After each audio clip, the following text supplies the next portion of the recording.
UP की Phulpur seat को देश में वीआईपी सीट माना जाता है। इस सीट ने देश को कई प्रधानमंत्री दिए हैं, कई बड़े राजनेता दिए हैं और इस बार के चुनाव में भारतीय जनता पार्टी के प्रवीण पटेल को कामयाबी मिली है।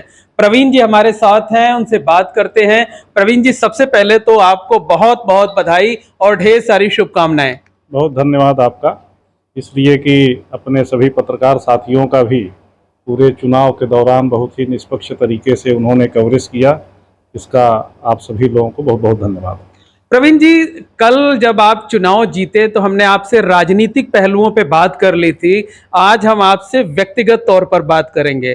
जहाँ तक हमें जानकारी कि आप एक राजनीतिक परिवार से हैं, जब आपका जन्म हुआ होगा, आपने आंख खोली होगी, तो एक आम बच्चों की तरह आपका बचपन बीता या कि थोड़ा अलग था, क्योंकि बचपन से ही आप राजनीतिक परिवार में थे, आपके पिताजी विधायक थे? देखिए, स्वाभाविक है किसी भी परिवार में जो पारिवारिक वातावरण रहता है, बच्चों को उसका संस्कार मिलता है। क्योंकि शुरू से जब से मेरा जन्म हुआ, मेरे बाबा भी बहुत ही सामाजिक कार्यों में लगातार, जो सामाजिक कुरीतियाँ थी उसको दूर करने में लगातार उनका बहुत ही बड़ा योगदान रहा इस क्षेत्र में, और वह भी राजनीति से बहुत ताल्लुक़ रखते थे। और मेरे पिताजी भी क्योंकि ब्लॉक प्रमुख हुए, फिर 3 बार विधायक भी हुए, तो स्वाभाविक है कि क्षेत्र के लोगों से बड़ा पारिवारिक जुड़ाव रहा है। तो हमेशा लोगों के आने जाने, मिलने जुलने, छोटी छोटी समस्याओं को समझने में, तमाम चीज़ों का जो एक परिवेश होता है, जो वातावरण होता है, वह धीरे धीरे एक संस्कार में चला जाता है। तो स्वाभाविक है कि हम लोगों के अंदर एक शुरू से ये स्वभाव बन गया था कि लोगों के बीच में आना जाना, मिलना जुलना। और पहले कोई ऐसा इरादा नहीं था कि राजनीति में आने का कुछ ऐसा है, लेकिन मेरे पिताजी 93 में जब नहीं रहे, उनकी डेथ हो गई, तो उस समय मेरी उम्र बहुत छोटी थी, लगभग मैं 8th 9th में ही पढ़ रहा था। और उसके बाद 13-14 साल तक हम लोग इसी तरीके से क्षेत्र में परिवार के रूप में लोगों से तब भी जुड़ाव रहा। और लोगों की जब विशेष लोगों ने कहना शुरू किया कि भाई जो है आप लोगों को आना चाहिए हमारे बीच में, इसलिए कि लगातार आप लोग सुख दुख में शामिल होते रहे हैं, तो स्वाभाविक है कि राजनीति में एक अवसर हमें मिला और उसके बाद निरंतर ये प्रक्रिया चल रही है। अच्छा, जब आप बचपन में स्कूल जाते थे तो आम बच्चों की तरह भीड़ में रहते थे या वहाँ वीआईपी ट्रीटमेंट मिलता था, अलग पहचाने जाते थे? नहीं, देखिए, एक बात हम जरूर आपसे कहना चाहते हैं कि हमारे परिवार में हमेशा से ये रहा है कि बहुत ही सादगी और सरलता से मेरा परिवार शुरू से ही रहा है। कभी भी बहुत तामझाम में, बहुत वीआईपी कल्चर में कभी कोई विश्वास किसी का नहीं रहा। और मेरे पिताजी एमएलए थे, तब भी वो अपने यहाँ बाग में जो पेड़ लगाए थे उसकी सिंचाई खुद बाल्टी से पानी ले जाके करते थे। अपना कपड़ा भी वो खुद ही धुला करते थे। वही सादगी हम लोग, वही सादगी हम लोग आप में भी देखते हैं। नहीं, अब देखिए, जो एक संस्कार मिलता है, हम ऐसा मानते हैं कि जनता से आपका जुड़ाव होना चाहिए, भावनात्मक लगाव होना चाहिए। अब भावनात्मक जुड़ाव और लगाव तभी होता है जब उसमें अपनापन दिखाई पड़ता है। तो हम किसके लिए वीआईपी बने और किसके लिए न बने, तो स्वाभाविक है कि जिम्मेदारियों का निर्वहन अलग अलग होता है और उद्देश्य सबका एक है कि क्षेत्र का विकास हो, सामाजिक रूप से सक्रियता सभी लोगों के बीच में बनी रहे। तो लगातार जनता के बीच में हम लोग एक पारिवारिक सदस्य की तरह ही रहते हैं। कभी हम भी एमएलए थे, आपको हम बताना चाहते हैं, हमारा छोटा भाई है, कभी दिल्ली अगर गया तो कभी यूपी भवन में आज तक नहीं रुका। कभी उसने ये नहीं मांगा कि भाई ट्रेन का टिकट या प्लेन का टिकट है तो हमको वो कह दीजिए, कभी सिफारिश नहीं किया। तो ये हमारे परिवार का कल्चर ही रहा है। तो राजनीति केवल जनसेवा है, तो इसलिए मेरा भी उद्देश्य यही है, जो परिवार के एक संस्कार मिला है, एक जिम्मेदारी भी रहती है। और हमने अपने पिताजी को, बाबा जी को, सब लोगों का जो एक यहाँ पर देखा है, तो स्वाभाविक है कि एक मानसिक दबाव भी रहता है कि हमको उनके अनुरूप ही काम करना है। अच्छा, जो बचपन वाले दोस्त रहे होंगे, खासकर स्कूल टाइम वाले, उनमें से कुछ लोगों से अब भी संबंध बना हुआ है या सब बिछड़ गए हैं? देखिए, स्वाभाविक है कि संबंध सबसे बना रहता है। और हम लोग बहुत छोटे थे तो क्रिकेट बहुत खेला करते थे। दिन भर क्रिकेट खेला करते थे, तो घर वाले बड़ा उलाहना भी करते थे कि भाई 24 घंटा तुम लोग को खेलना ही है, पढ़ाई लिखाई नहीं करते ज़्यादा। लेकिन जब आप किसी के बीच में जब रहते हैं तो उसका लाभ भी कहीं कहीं मिलता है।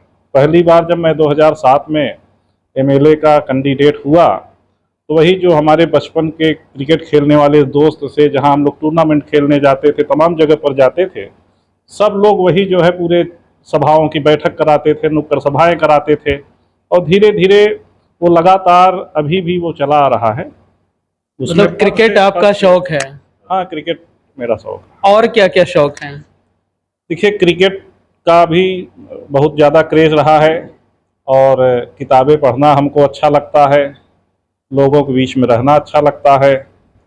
उसके साथ साथ जो ज़रूरी और जो हम लोग इस बात को हमेशा कहते भी हैं कि बहुत बड़ा तबका ऐसे समाज में है जिनमें अभी बहुत कुछ करने की ज़रूरत है। तो निश्चित रूप से एक मेरा भी ऐसा स्वभाव है कि उनके बीच में कुछ न कुछ किया जाए, और लाइमलाइट से हट के किया जाए। पद प्रतिष्ठा से भी उसका कोई मतलब नहीं है। अच्छा, एजुकेशन कहाँ तक हुई है आपकी? एजुकेशन मेरा पीजी हुआ है।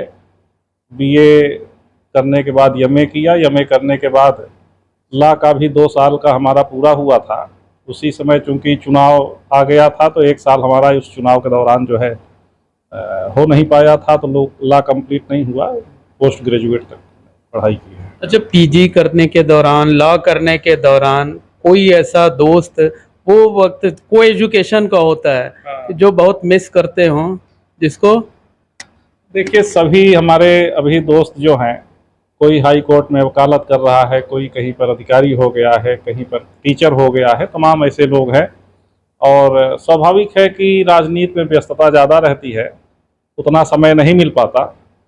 तो एक वो भाव तो रहता ही है कि भाई जितना हम लोग को एक साथ रहना चाहिए, कभी कभी नहीं भेंट हो पाती, किसी किसी विशेष अवसरों पर ही भेंट होती है। तो निश्चित रूप से थोड़ा सा इसका एक मलाल तो रहता ही हम लोगों को कि भाई, इसलिए कि जब दोस्तों के साथ बैठिए, और ख़ासकर बचपन के दोस्तों के साथ बैठिए, तो अपने आप खुशी महसूस होती है, सुख मिलता है। अच्छा, आप फुल टाइमर राजनीतिज्ञ हैं जो है वो 3 बार के विधायक हैं, अब सांसद चुन लिए गए हैं, तो घर में पत्नी को, बच्चों को कैसे समय दे पाते हैं? और क्या ताने सुनने पड़ते हैं, घर में डांट पड़ती है? अब देखिए, हमको लगता है कि जो भी राजनीति में है, सभी को ताने सुनने पड़ते हैं। इसलिए कि सवेरे से लेके रात तक आपका कोई समय नहीं होता, न तो उठने का, न बैठने का, न खाने का, न पीने का। और कई बार ऐसे कार्यक्रम भी होते हैं, बच्चों का बर्थडे है, बहुत सारी ऐसे पारिवारिक समारोह है जिसमें आप नहीं भाग ले पाते, उतना समय नहीं दे पाते। तो बच्चों में और परिवार में मलाल तो रहता ही है कि भाई जो है दिन भर ये लोग घूमते रहते हैं और बच्चों के लिए, परिवार के लिए समय नहीं दे पाते।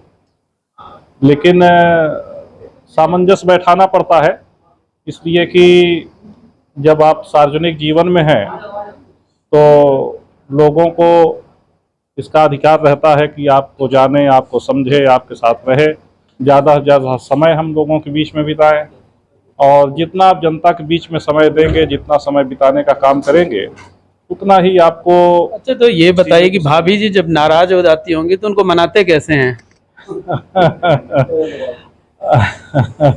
अब ये तो मनाने का क्या, मनाने का तो कुछ नहीं है। कभी कभी अवसर मिलता है, तिलचिकों में 1 बार लेके चले जाते हैं।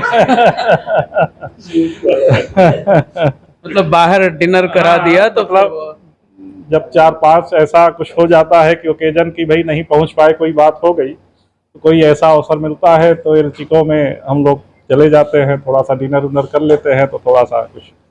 लेकिन देखिए, मेरी पत्नी भी, क्योंकि वो भी राजनीति के वातावरण में, परिवेश में रही हैं, उनके पिता भी जो है कई बार विधायक रहे, राजनीति में रहे शुरू से। तो स्वाभाविक है कि जो राजनीतिक परिवेश जिसको भी जहाँ पर रहता है, मजबूरियां समझती हैं। मजबूरियाँ लोग समझते हैं, सब चीज़ों को देखते हुए। अब ये भी समझते होंगे कि ये प्रवीण जी अकेले हमारे लिए नहीं बल्कि क्षेत्र की जनता के लिए भी हैं। नहीं, देखिए, कोई भी जो राजनीतिक परिवार से है या राजनीति में ताल्लुक रखता है या राजनीति कर रहा है, वो सब लोग इस बात को जानते हैं कि भाई परिवार से ज़्यादा जिम्मेदारी जो है जनता की आपकी जवाबदेही रहती है। जनता सवाल पूछती है, माला पहनाती है, तो दोनों जिम्मेदारियों को आपको देखना पड़ता है। और इस बात को भी हम कहना चाहते हैं कि 2007 में जब पहली बार मैं एमएलए बना, तो मैं तो शहर में ही सीएमपी के पास मेरा घर है, वहीं रहता था। लेकिन जब 1 महीने मैंने देखा कि भाई जनता यहाँ से जाती थी और अलोपी बाग चुंगी पर उतरती थी, फिर कोई पैदल, कोई रिक्शे से घर तक पहुँचता था, और कई बार हम क्षेत्र में निकल जाते थे तो वो लोग वापस लौटते थे। उन सब चीज़ों को देखते हुए इस फिर क्षेत्र में ही आपने आशियाना हाँ, बना तो लिया। इसीलिए फिर हमने वहाँ शहर का घर छोड़ के और फिर हमने अंदावा में अपने पैतृक निवास पर ही आ गए, ताकि लोगों को मिलने जुलने में सुविधा भी हो सके, और जहाँ भी हम निकलेंगे तो अपने क्षेत्र में ही रहेंगे। अब संसदीय क्षेत्र में हमको एक अवसर मिला है, तो अब हम लोगों को फिर से शहर में ही जाना पड़ेगा, इसलिए कि 5 विधानसभाओं के लोगों को ज़्यादा से ज़्यादा जहाँ सुविधा मिल सके। अच्छा, कभी किचन में भी जाते हैं परिवार वालों का हाथ बटाने? नहीं, हमारा शौक़ है ये, हमको खाना खिलाना अच्छा लगता है, और अपने से हम कुछ न कुछ बनाते भी रहते क्या हैं। अच्छा बना लेते हैं आप? अरे, अब क्या अच्छा बना लेते हैं, जो भी बन जाता है, लेकिन ये है कि हमको अच्छा लगता है कि भाई जो है खाना अपने से बनाना। और देखिए, हम लोग खासकर ग्रामीण परिवेश में देखते हैं, जैसे आप देखते हैं कि भाई बाटी चोखा लोग बनाते हैं, तो बाटी चोखा का संबंध केवल खाने से नहीं है, वो एक जुड़ाव भी, एक भावनात्मक लगाव भी पैदा करता है। जब सब लोग मिलते हैं और मिल के सब लोग एक साथ जो है, कोई जो है प्याज काट रहा है, कोई जो है मिर्चा काट रहा है, कोई टमाटर ला रहा है, कोई आलू ला रहा है, तो ये जो सब लोग सामूहिक रूप से जब एक साथ काम करते हैं, इसी से एक भावनात्मक लगाव भी होता है। और हम इस बात को भी कहना चाहते हैं कि बहुत सारे लोगों को ये परसेप्शन रहता है कि भाई चुनाव में बड़ा खर्च होता है। 2007 में जब हम लोग चुनाव लड़ने का अवसर मिला, तो उस समय ये था कि भाई करोड़ों रुपए खर्च होंगे, लेकिन उस समय मेरा मात्र 7.5 लाख रुपए खर्च हुआ था एमएलए के चुनाव में, जबकि आप जानते हैं प्रधानी में भी 10-20 लाख रुपए खर्च हो जाता है। अच्छा, आपका आइडियल राजनेता कौन है? क्या वो शुरू से रहा है या बदला भी है? देखिए, हमारे आइडियल तो हमारे पिताजी ही है, इसलिए कि हमने उनको इस बात को देखा है कि जितनी ईमानदारी, जितनी कर्मठता, जितनी सादगी, जितनी सरलता के साथ उन्होंने राजनीति को, और एक तरीके से देखा जाए तो हमने देखा कि उनके लिए जो जनता है वही सबसे पहली प्राथमिकता होती है। और वो केवल एमएलए और उसके नहीं, एक उनका एक लगाव बड़ा गहरा था, और अभी भी लोग इतने सालों बाद भी उनको याद करते हैं। हम लोग जाते हैं, मिलते हैं, जुलते हैं, तो हमेशा जो है वो इस बात को हमेशा कहते भी थे कि भाई लोगों के लिए अच्छा करिए तो आपके साथ अच्छा होगा। अच्छा, जो इस जनता ने आप पर भरोसा जताया है, आपको अपना नुमाइंदा, अपना सांसद चुना है, उसके लिए क्या संदेश है? देखिए, हम यही कहना चाहते हैं कि जनता ने हमें एक अवसर दिया है, जनता ने आशीर्वाद दिया है, और एक जनप्रतिनिधि और जनता के बीच में जो सबसे बड़ी कड़ी होती है विश्वास की। हम उनसे यही कहना चाहते हैं कि हम उनके बीच में हमेशा मौजूद रहेंगे, उनके सुख दुख में शामिल रहेंगे, उनकी भावनाओं के अनुरूप काम करेंगे। जैसी आशा रखते हैं एक सांसद से, एक परिवार के सदस्य से, उस तरीके से ही मेरा आचरण रहेगा, मेरा व्यवहार रहेगा। इसलिए कि पद तो आता है जाता है, लेकिन जो आपकी कार्यशैली है, जो व्यवहार है, जो आपके कार्य हैं, वही लोग याद करते हैं। तो निश्चित रूप से जो वादे हमने किए हैं, और इस बात को भी कहना चाहते हैं कि चूँकि प्रयागराज एक नया प्रयागराज बन रहा है, और केंद्र सरकार और प्रदेश सरकार पूरे खजानों का मुंह खोले हुए है प्रयागराज के लिए, तो एक जनप्रतिनिधि के लिए एक अच्छा अवसर भी है कि उसमें हम तमाम बड़ी परियोजनाओं को ला सके, ज़्यादा से ज़्यादा सुविधा यहाँ पर मिल सके लोगों को। इसके लिए हमारा प्रयास रहेगा, यही हम जनता से। अच्छा, आखिरी सवाल ये है कि फूलपुर ने देश को कई प्रधानमंत्री दिए हैं, बड़े राजनेता दिए हैं, एनडीए की सरकार, एनडीए को बहुमत मिला है, प्रधानमंत्री नरेंद्र मोदी जी होंगे, तो जनता की तो ये चाहत है कि कम से कम फूलपुर को प्रधानमंत्री ना से इस बार मंत्री बने। आप भी कुछ ऐसा सोचते हैं? अब देखिए, हम तो यही हालांकि ये विशेषाधिकार तो प्रधानमंत्री का होता है। हम ऐसा मानते हैं कि जनता ने एक आशीर्वाद दिया है सांसद के रूप में, और एक सांसद के रूप में हम कितना अच्छा काम कर सके, यही सबसे पहली मेरी प्राथमिकता है। और चीज़ें आती हैं जाती हैं, वो क्योंकि प्रधानमंत्री जी का विशेषाधिकार होता है, लेकिन जनता ने इतना बड़ा अवसर दिया, यही हमारे लिए सौभाग्य का विषय है। वैसे आपके लिए बहुत हैरानी की बात नहीं, इसलिए नहीं है क्योंकि आप हमेशा लास्ट बॉल पे 6 मारते हैं। विधानसभा चुनाव में भी हमने देखा, लोकसभा चुनाव में। देखिए, ऐसा है कि आपने तो देखा कि कल का जो चुनाव हुआ, मतगणना हुई, विधानसभा के इलेक्शन में भी हम लोगों ने देखा था कि बड़ा नज़दीकी मुकाबला था, आईपीएल मैच की तरह था। लेकिन तब भी और अब भी मेरा मन कभी विचलित नहीं हुआ। बहुत सारे लोग इस बात को कहते थे कि भाई जो है, ये तो बड़ा उतार चढ़ाव चल रहा है, क्या होगा क्या नहीं होगा, आपके चेहरे पर कोई शिकन नहीं है। लेकिन हमेशा हम इस बात को मानते हैं कि हमारे पिताजी भी इस बात को कहा करते थे कि आप लोगों के लिए अच्छा करेंगे तो आपके साथ अच्छा होगा। मेरा ये विश्वास था कि निश्चित रूप से जीत हम लोगों को मिलेगी और सत्य की जीत होती है।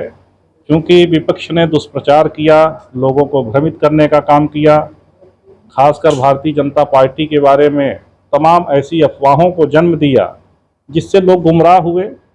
लेकिन इस बात को भी हम कहना चाहते हैं कि लोगों ने एक विश्वास जो जताया है प्रधानमंत्री जी के ऊपर, भारतीय जनता पार्टी के ऊपर, हम लोगों के ऊपर, तो निश्चित रूप से आने वाले समय में हम लोग इस लोकसभा को एक आदर्श लोकसभा के रूप में बनाने का काम करें। बहुत धन्यवाद प्रवीण पटेल जी। प्रवीण पटेल जी को देख सकते हैं कि सुबह से ही बधाई देने वालों का तांता लगा हुआ है। सैकड़ों की संख्या में लोग मौजूद हैं, एसी कमरे में बैठे हैं, लेकिन उसके बावजूद पसीने से लथपथ हैं। और उन्होंने अपने क्षेत्र की जनता को ये भरोसा दिलाया है कि जो वायदे उन्होंने चुनाव के दौरान किए थे, उन सभी वादों को पूरे करने का काम करेंगे और जनता के बीच एक सांसद के तौर पर नहीं, बल्कि एक सेवक के तौर पर 5 सालों तक मौजूद रहेंगे।